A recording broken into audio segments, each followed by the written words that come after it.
मैं बार बार कहता हूं कि उमर साहब, अगर आपको यह लगता है कि आप चालाक हैं दुनिया में और कोई नहीं है, अगर आपको लगता है कि आप ही जम्मू कश्मीर में हैं चालाक, बाकी कोई समझदार है ही नहीं यहां, तो फिर आप करिए। 5 साल के बाद आपको पता चल जाएगा कि जम्मू कश्मीर की जनता कितनी होशियार है। जम्मू कश्मीर की जनता ने आपको जो वोट दिया है, यह आपको वोट नहीं पड़ा है, यह बीजेपी के खिलाफ वोट पड़ा है। सच बोलना है अवाम के सामने। फिर ये ढोंग रचाकर सामने आते हैं, नहीं चीफ मिनिस्टर फिर किसके पास जाएगा? वो तो पीएम के पास जाएगा, वो तो पीएम के साथ बात करेगा। ममता बनर्जी भी तो चीफ मिनिस्टर है ना। मुझे सजाद लोन के साथ क्या लेना देना, महबूबा से क्या लेना देना मुझे? उन्होंने तो खुद रसगुल्ले अपने वक्त में खाए इनके साथ मिलकर, हमें उससे कोई लेना देना नहीं। कांग्रेस का स्टैंड है, हम कभी भी भारतीय जनता पार्टी या उनकी जैसी कोई भी आइडियल जो उनके साथ कोई कंप्रोमाइज नहीं होगा। सजाद गनी लोन भी वही है।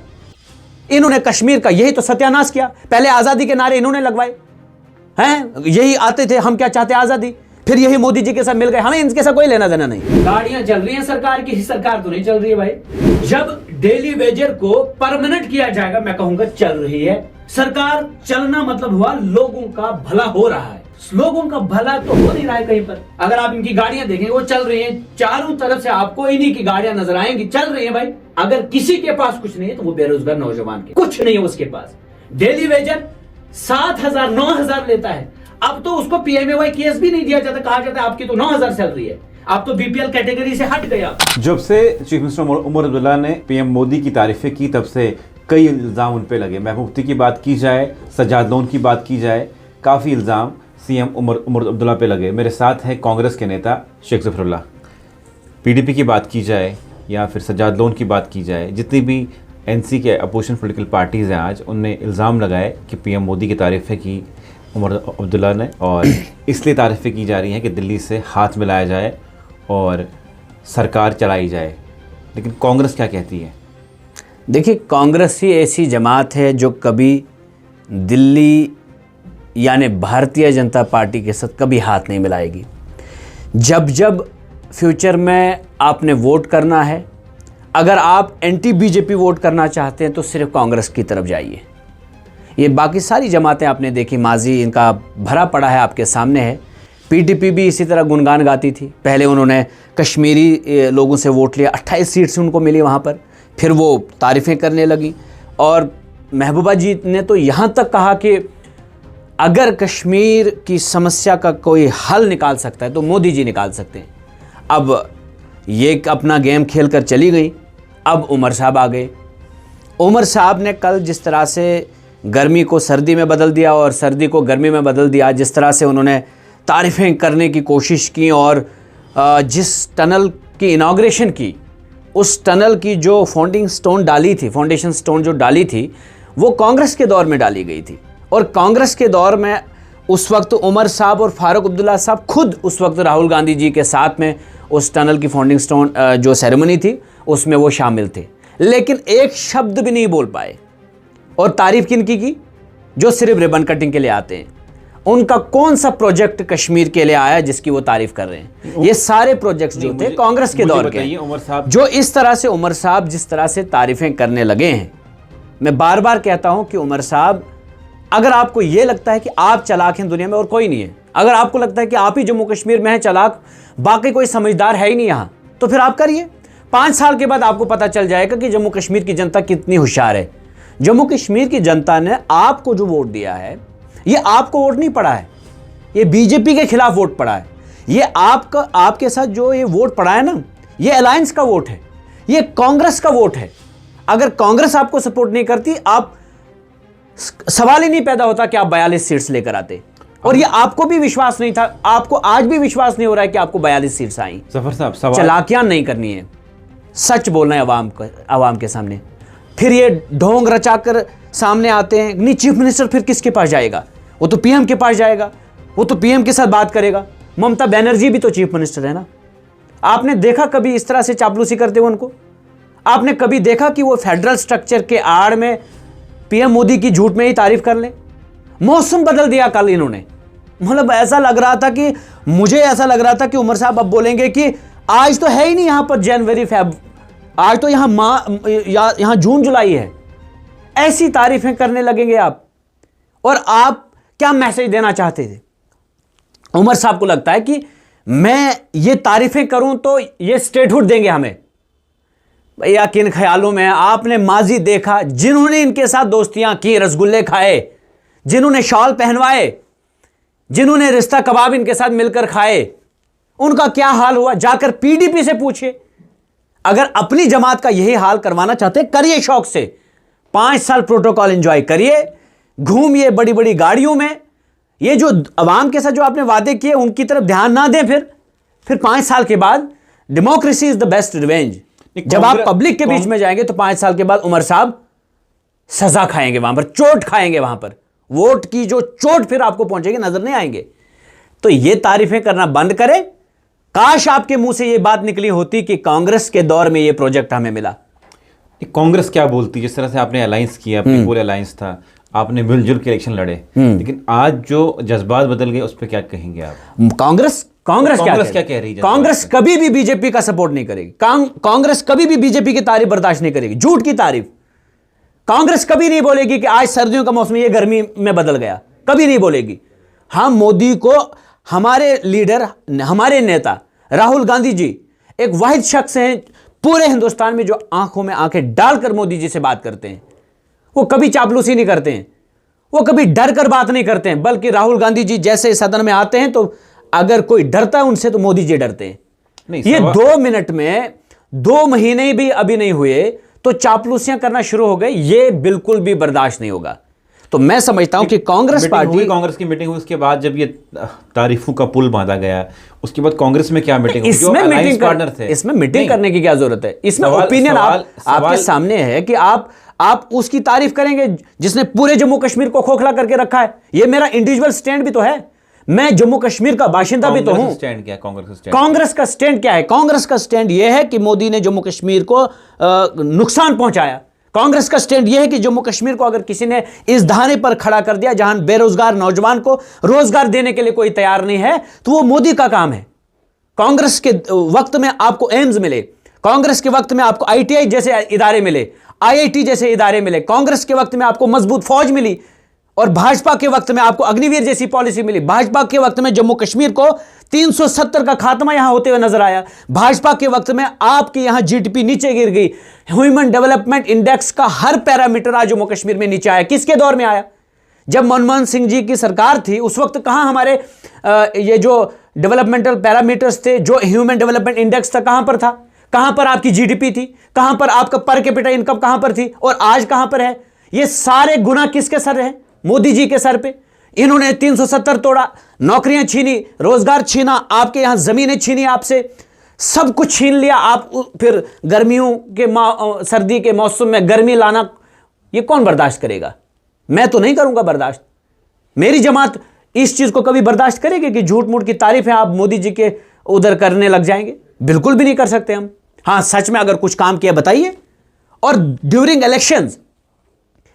इलेक्शन ये उमर साहब की वर्डिंग है कि इन्होंने मुसलमानों के साथ गलत किया, इन्होंने जम्मू कश्मीर के साथ गलत किया, अचानक से सर्दी जो है गर्मी में बदल गई। तो अफसोस होता है मुझे इन जैसे नेताओं पर। हालांकि उमर साहब से मेरी पर्सनली अगर मैं कहूं, जब वो चीफ मिनिस्टर बने, मेरी उम्मीदें उनके साथ जुड़ गई कि नहीं, ये करेंगे जम्मू कश्मीर के युवा का भला। 1 लाख नौकरियां देने का वादा किया था। सिलेंडर गैस 12 साल में 12 सिलेंडर गैस देने का वादा किया। हायर एजुकेशन तक फ्री एजुकेशन सबको देने का वादा किया। इसीलिए तो 42 सीट्स मिली ना, इसीलिए तो कांग्रेस ने इस मैनिफेस्टो पे इनके सपोर्ट की ना। फ्री राशन नहीं मिली आपको, फ्री सिलेंडर गैस आपको नहीं मिला, फ्री एजुकेशन आपको नहीं मिल रही है, आपको 200 यूनिट फ्री बिजली नहीं मिल रही है, उसके लिए मीटरिंग की बात बीच में लाई। लेकिन यही प्रॉब्लम्स हैं कि हम बात क्यों नहीं करेंगे। अब हमने आपको वोट दिलाया, 16 ऐसी सीट्स हैं जहां पर इंडियन नेशनल कांग्रेस ने खुलकर समर्थन दिया नेशनल कॉन्फ्रेंस को और वो जीती, वरना वहां पीडीपी जीत रही थी क्योंकि कम मार्जिन से वहां पर नेशनल कॉन्फ्रेंस जीती। अब सवाल, लेकिन अफसोस यह है कि आज आप वोट लेकर चीफ मिनिस्टर बनकर मोदी जी की तारीफें करने लग जाएंगे, यहां के मसले हल नहीं करेंगे। अगर आपको लगता है कि स्टेटहुड नहीं दे रहे हैं तो आप लोगों से कहिए ये नहीं देने वाले और जनता के बीच में आइए, स्ट्रगल करना शुरू करिए। प्रॉब्लम यह है कि ये लोग स्ट्रगल करके सियासत नहीं करना चाहते, ये चाहते हैं बिल्कुल सोफा सेट लगा हो, बैठे हो आराम से, इनको यूं ही मिल जाए चीजें। अबे कभी कभार नहीं आपकी सेंटर सुनती है, आप स्ट्रगल करें, आप जाकर लड़ना सीखें। आपके पास 50 एमएलए इस वक्त हैं, उतारिए उनको सड़क पर। मुझ जैसा नौजवान भी आपके साथ खड़ा होगा। स्टेटहुड आपको लगता है कि मोदी जी यूं ही देने वाले हैं? क्या बोला मोदी जी ने? सही समय पर मोदी सही डिसीजन लेता है। वो सही समय 10 साल से इनका सही समय नहीं आया। आज कहां से आएगा, जब उनके हाथ से इक्तदार चला गया यहां का। तो अगर उमर साहब ने चालाकियां की जम्मू कश्मीर की जनता के साथ, तो आने वाले वक्त में आपको इसका खमियाजा भुगतना पड़ेगा। उमर साहब होश में आइए। मोदी जी की तारीफ करके कुछ नहीं मिलने वाला। मोदी जी के साथ टकराइए। 50 एमएलए आपके साथ हैं, जनता आपके साथ है। खुश हो जाएगी जनता आपके स्ट्रगल को देखकर। इससे पहले कभी ये है बेरोजगार नौजवान, उसको रोजगार नहीं दिया। डेली वेजर्स का वादा किया, उसको अभी तक पक्का नहीं किया। एनवाईसी के जो नौजवान लड़के हैं, उनको अभी तक उनका कोई पुरसाने हाल नहीं। सवाल यह है कि इन्हीं के एक एमपी रास्ते पे आए, उनने प्रोटेस्ट किया, आगा रहुला, उसके खिलाफ भी पार्टी ने बयान दिया। इससे बड़ी बगावत होने वाली है आने वाले वक्त में। आप देखेंगे ये एरोगेंस आ गया इनमें। 42 सीटें आ गई, सोचा नहीं ना था, आ गई कांग्रेस की सपोर्ट से। अब जब आ गई तो अब देखिए, जाहिर सी बात है, कोई ईमानदार होता है जिसके नफ्स में ये चीज़ें नहीं होती हैं कि आप उनके साथ चालाकियां करके वो बेईमानी करें। आगा रउल्ला साहब, अब वो क्या है क्या नहीं है वो वक्त बताएगा, बट बगावत के सुर नजर तो आ रहे हैं ना। दोनों तरफ से बयानबाजी चलने लगी तो ना। हम नहीं चाहते कि इसका फायदा बीजेपी उठाए, इसलिए उमर साहब होश में आए। आपने जो प्रॉमिसेस किए अगर आपसे फुलफिल नहीं होते हैं, रिजाइन करिए रिजाइन। कहिए नहीं हो सकता है मुझसे, दीजिए जगह कांग्रेस को। कांग्रेस दिखाएगी स्टेटहुड लेकर, कांग्रेस दिखाएगी लड़के ये सारी चीजें लेकर। आपके पास हुकूमत है भाई, आप उतरेंगे मैदान में, आपके साथ सारी जम्मू कश्मीर की लेकिन आपको जनता खड़ी हो जाएगी। आपको कैसे जगह देंगे? 6 एमएलए तो आपके पास है। 6 एमएलए हुकूमत में वो हैं इस वक्त, रसगुल्ले वो खा रहे हैं। हमने तो समर्थन दिया, हमने गुनाह किया कि बीजेपी को बाहर रखने के लिए कांग्रेस का स्टैंड देख लीजिए। वरना जो नेशनल कॉन्फ्रेंस का जो एटीट्यूड है, ये तो जम्मू कश्मीर की जनता देख रही है ना। नेशनल कॉन्फ्रेंस को हमने सपोर्ट दी, इससे ज्यादा क्या कर सकते हैं? इसलिए सपोर्ट दी बीजेपी बाहर रहे। लेकिन इसका कतई मतलब यह नहीं है कि आप बीजेपी की गोद में जाकर बैठकर वहां तारीफें करने लग जाएं। यह तो कतई बर्दाश्त नहीं होगा। आप उस प्रोजेक्ट की इनॉग्रेशन करें जिस प्रोजेक्ट को हमने दिया, मेरी जमात ने दिया। आपने नाम तक नहीं लिया उनका। अब सवाल यह है कि उमर साहब, कम से कम इतना नाम तो ले। हम नहीं कहते हैं आप मनमोहन सिंह जी की इतनी इज्जत करें, आप नहीं करेंगे। मोदी जी के सामने आप डरेंगे, लेकिन नाम तो लेना चाहिए था। अब सवाल यह है कि जब उमर साहब ने ये पीएम मोदी की तारीफें की, उसके बाद सजाद लोन, महबूब मुफ्ती, इन सबों लोग, नहीं उनकी छोड़िए, उनकी खुद की कहानियां इन्हीं के साथ जुड़ी हुई हैं। मुझे सजाद लोन के साथ क्या लेना देना, महबूबा से क्या लेना देना मुझे? उन्होंने तो खुद रसगुल्ले अपने वक्त में खाए इनके साथ मिलकर। हमें उससे कोई लेना देना नहीं। कांग्रेस का स्टैंड है, हम कभी भी भारतीय जनता पार्टी या उनकी जैसी कोई भी आइडियल जो उनके साथ कोई कंप्रोमाइज नहीं होगा। जिस तरह से आज पीडीपी कहती है कि हम आज कहती है ना, कल नहीं ना कहा उन्होंने भी। प्रॉब्लम यह है यहां आज सारे कहते हैं, कल क्यों नहीं कहा? जब वो खुद इनके साथ बैठे हुए थे, जब वो कहते थे कि कश्मीर की समस्याओं का समाधान अगर किसी के पास है तो मोदी जी के पास है। मुझे उनसे लेना देना नहीं, उनके सवाल उनसे पूछे आप। मैं कांग्रेस से हूं ना। सजाद गनी लोन भी वही है। इन्होंने कश्मीर का यही तो सत्यानाश किया। पहले आजादी के नारे इन्होंने लगवाए हैं, यही आते थे हम क्या चाहते आजादी, फिर यही मोदी जी के साथ मिल गए। हमें इनके साथ कोई लेना देना नहीं। कि हमारी कांग्रेस क्या कहती है कि कभी भी भारतीय जनता पार्टी जैसी आइडियोलॉजी के साथ हम कभी खड़े नहीं होंगे। 370 पे क्या कहती है? 370 पे हमने कहा कि जाहिर सी बात एक प्रोसीजर होता है, अमेंडमेंट्स इससे पहले भी आए, लेकिन कभी भी इलिजिटिमेट वे इख्तियार नहीं किया। कभी भी गैर इखलाकी, गैर आईनी और गैर जमहूरी तर्ज पर हमने कोई अमेंडमेंट नहीं लाई। हमने जम्मू कश्मीर की इलेक्टेड गवर्नमेंट से पूछा। बीजेपी के दौर में क्या हुआ कि इलेक्टेड गवर्नमेंट को खत्म किया तरीके से, फिर एलजी, फिर गवर्नर शासन लगाया, प्रेसिडेंशियल रूल लगाया, फिर यहां पर 370 को खत्म किया। यह हमारा स्टैंड है कि गलत तरीके से आपने ये किया। वरना अमेंडमेंट्स देश में होते हैं। आप पार्लियामेंट्री फॉर्म ऑफ गवर्नमेंट में रहते हैं, यहां पार्लियामेंट के जरिए से अमेंडमेंट्स लाए जाते हैं। आने वाले वक्त में भी हजारों अमेंडमेंट्स आएंगे, बट कभी भी वो अमेंडमेंट्स बगैर डिस्कशंस के नहीं लाए जाएंगे। आपने फौज चारों तरफ से लगा दी, आपने पूरे जम्मू कश्मीर को बंद कर दिया, आपने इंटरनेट सर्विसेज बंद कर दी, आपने बिना डिस्कशंस के पार्लियामेंट में बिल सीधा उसकी घोषणा की, इसलिए क्योंकि आपके पास 303 सीट्स थी। यह तरीकाकार न सिर्फ जम्मू कश्मीर के लिए, मेरे मुल्क के लिए सही नहीं है, इसलिए मैं इसका अपोज करता हूं। वरना अमेंडमेंट्स जो लाए जाते हैं, आप पूछिए पहले जनता से, जनता के प्रतिनिधियों से पूछिए, उसके बाद अमेंडमेंट्स लाई जाती हैं तो जनता समझती है कि ये इस अमेंडमेंट में हो सकता है हमारे लिए कुछ भला। आपने जनता को बंद करके रखा, साल तक इंटरनेट नहीं चल रहा कश्मीर में, सारी टॉप लीडरशिप जेल में थी। तो इस तरह से तो कोई मुल्क नहीं चलेगा। बीजेपी चल सकती है इससे, लेकिन मुल्क नहीं चल सकता ऐसे। और ये चीजें, इन चीजों से बाज आना पड़ेगा।